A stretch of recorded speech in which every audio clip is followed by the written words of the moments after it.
Hola, buenos días a todos. Bueno, primero, gracias por estar acá y bienvenidos a esta primera mini cápsula que tiene que ver con métodos diagnósticos para enfermedad de Chagas y para reconocer la cardiomiopatía por enfermedad de Chagas. Y este primero es de una herramienta muy importante, probablemente la más importante, que es el electrocardiograma. Estos son mis conflictos de interés y básicamente cuando hicimos el roadmap de la World Heart Federation, el electrocardiograma era básicamente la primera ayuda, la primera aproximación diagnóstico a los pacientes con enfermedad de Chagas, y después de tener una serología positiva, un electrocardiograma debía ser la segunda cosa que deberías hacer después de un examen físico, un buen interrogatorio, obviamente una buena anamnesis del paciente.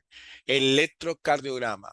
El electrocardiograma tiene grandes ventajas. Primero, es económico y está ampliamente disponible. Y sobre todo, y esto es muy importante, tiene una gran sensibilidad diagnóstica. ¿Qué significa eso? Que si el electro sale negativo, sale normal, es muy poco probable que el paciente haya empezado a desarrollar ya cambios del corazón o una cardiomiopatía florida como tal. Así que probablemente lo que requiere este paciente es seguimiento siempre y cuando no tenga exámenes clínicos o síntomas clínicos o no tenga alguna otra alteración que haga pensar que hay que profundizar en la evaluación mayor. El electrocardiograma debe hacerse en todo paciente con evidencia de infección de Trypanosoma cruzi y se altera básicamente porque los pacientes o las personas que desarrollan la cardiomiopatía como tal, después de tener Trypanosoma cruzi, infección por Trypanosoma cruzi, hacen fibrosis focal, sobre todo del ápex, pero muy importante, del segmento basal de la pared inferolateral y del sistema de conducción. Y esa fibrosis del sistema de conducción lleva primero a bloqueos, a que haya una disminución de la conducción de la electricidad a través del corazón, que permite que estos pacientes se bloqueen completos auriculoventriculares o tengan bloqueos de ramas específicos, sobre todo el bloqueo de rama derecha. Así que conducciones específicas, fibrosis en el sistema de conducción, que son absolutamente clásicas de la enfermedad de Chagas, y muchas veces es la primera manifestación. Estos pacientes hacen pausas, estos pacientes hacen bradicardia extrema y muchas veces también hacen taquiarritmia, pero el trastorno de la conducción inicial es muy, muy clásico. Bueno, la importancia del electrocardiograma primero te ayuda a clasificar los pacientes. El primer estadio, lo que diferencia pacientes que son portadores sin compromiso cardíaco del primer estadio de la cardiomiopatía chagásica, que es el estadio B1, es precisamente una alteración electrocardiográfica compatible con la enfermedad. Y ahorita vamos a ver cuáles son esas alteraciones compatibles. Una cosa bien interesante es que entre pacientes con enfermedad de Chagas, este es la corte del estudio Bambui, esto se hizo en Brasil, en un pueblo en donde la prevalencia de la enfermedad era muy alta, se encontró que estos pacientes que tenían serología positiva tenían mayor posibilidad de tener anormalidades en el electro que individuos de la misma edad, del mismo pueblo, que no tenían la enfermedad o que no eran portadores del Trypanosoma cruzi. Y eso es bien interesante porque a pesar de no desarrollarse floridamente, estos pacientes de entrada tienen mayor posibilidad de alteraciones electrocardiográficas. Y si tenían anormalidades mayores, bloqueo completo de rama derecha, más en mi bloqueo anterior superior izquierdo, por ejemplo, esto tenía una probabilidad dentro del mismo grupo de tener mayor evento clínico y mayor mortalidad que los que tenían electrocardiogramas normales o anormalidades menores, y también comparado contra el grupo de pacientes que no tenían la enfermedad de Chagas. Así que en general, también las alteraciones electrocardiográficas se comportan como un marcador pronóstico en la enfermedad. ¿Cuál es la alteración del ritmo que más se encuentra? Esto es un metaanálisis que nuestro grupo hizo hace ya 6, 7 años, que muestra que lo que encontramos en la mayoría de estudios es bloqueo completo de rama izquierda, 5 veces más común que cualquier otra cardiomiopatía, seguido por el bloqueo completo de rama derecha y el hemibloqueo anterior superior, fascicular anterior superior izquierdo.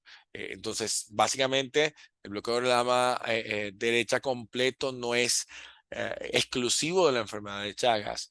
Sin embargo, es muy frecuente, mientras que el bloqueo completo de rama derecha y el hemibloqueo anterior superior izquierdo son muy clásicos. Y cuando se encuentra esto en pacientes susceptibles, en pacientes que tienen epidemiología o en pacientes que tienen aneurisma apical o otras alteraciones, es muy, muy posible que este paciente tenga enfermedad de Chagas. También vemos fibrilación atrial y bloqueos auriculoventriculares de diversos grados. Muchos de los pacientes con enfermedad de Chagas debutan con la necesidad de un marcapaso antes inclusive del deterioro de la función sistólica. Eso es un electrocardiograma eh, eh, muy clásico. Y acá en este electrocardiograma ustedes ven el bloqueo completo de rama derecha con el patrón RSR', que es absolutamente clásico en B1, del bloqueo completo de rama derecha con un QRS de más de 120 milisegundos. Y por otro lado, el hemibloqueo anterosuperior izquierdo, acá bastante visible también en ABL, donde hay desviación del eje a la izquierda y un patrón QR en donde hay una Q inicial y una R pronunciada, obviamente por el bloqueo completo, el eje izquierdo, en presencia de bloqueo completo de rama derecha, casi que hace el diagnóstico, y una prolongación de la Q hasta la máxima inflexión de la R, que eso se llama aumento de la flexión preintrinsecoide, que es muy clásica del hemibloqueo anterior superior. Así que este es un hemibloqueo anterior superior más un bloqueo completo de rama derecha. Esas son algunas casuísticas de los pacientes que nosotros vemos en nuestra institución. Este, por ejemplo, es una paciente con un bloqueo de rama derecha y además de eso, no tiene, es aislado, no tiene bloqueo completo o bloqueo hemifascicular anterior superior izquierdo. Probablemente es el electro más frecuente que ustedes van a ver. Por otro lado, también tenemos el paciente que tiene un bloqueo completo de rama derecha y tiene el bloqueo hemifascicular antero superior izquierdo, que puede que no sea el más frecuente, es el segundo más frecuente, pero cuando lo encuentras es muy, muy clásico. Este paciente en una zona endémica hay que pensar en enfermedad de Chagas antes que en cualquier otra enfermedad. Finalmente, esto es otro raro, es un bloqueo trifascicular, pero a diferencia de lo que pensamos, que es bloqueo completo de rama derecha, hemifascicular antero superior izquierdo, y bloqueo auriculoventricular. Este paciente tiene un bloqueo del fascículo posterior inferior de la rama anterior, asociado con un bloqueo completo de rama derecha y un bloqueo auriculoventricular de primer grado. A diferencia del bloqueo completo de rama del hemifascicular antero superior izquierdo, en este tipo de bloqueos posteriores hay un patrón de RQ clásico en B1 y hay una desviación del eje hacia la derecha. Así que eso también hace el diagnóstico. No es tan frecuente, pero se puede identificar y sobre todo el bloqueo completo de rama derecha y el bloqueo AB de primer grado sí son mucho más característicos. No necesariamente la presencia de trastorno de conducción se asocia con deterioro de la función sistólica. Fíjense que un bloqueo completo de rama derecha aislado, solo el 12% en este estudio se asociaban a función sistólica menos del 40%. En cambio, un bloqueo poco frecuente en pacientes con enfermedad de Chagas, que es el bloqueo de rama izquierda, 61% de los pacientes que tenían bloqueo de rama izquierda, que es muy poco frecuente, sí tenían disfunción sistólica y disminución de la fracción de eyección de forma importante. Así que eso es lo que quería compartirles del electrocardiograma. Fascinante, primera línea de tratamiento y básicamente todo paciente con enfermedad de Chagas debería tenerlo.